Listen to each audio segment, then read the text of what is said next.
கர்த்தருடைய பரிசுத்த நாமத்துக்கு மகிமை உண்டாவதாக. அப்போஸ்தலருடைய நடபடிகள் 4ஆம் அதிகாரம் 33ஆம் வசனம். கர்த்தராகிய இயேசுவின் உயிர்த்தெழுதலை குறித்து அப்போஸ்தலர்கள் மிகுந்த பலமாய் சாட்சி கொடுத்தார்கள். அவர்கள் எல்லார் மேலும் பூரண கிருபை உண்டாயிருந்தது.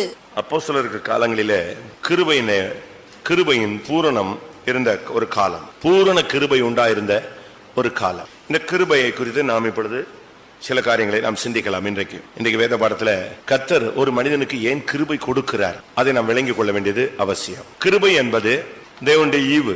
கிருபையினால் ரட்சிக்கப்பட்டீர்கள், இது உங்களால் உண்டானதல்ல, தேவனுடைய ஈவு. ஒரு எக்ஸ்ட்ரா ஆர்டினரி பவர்.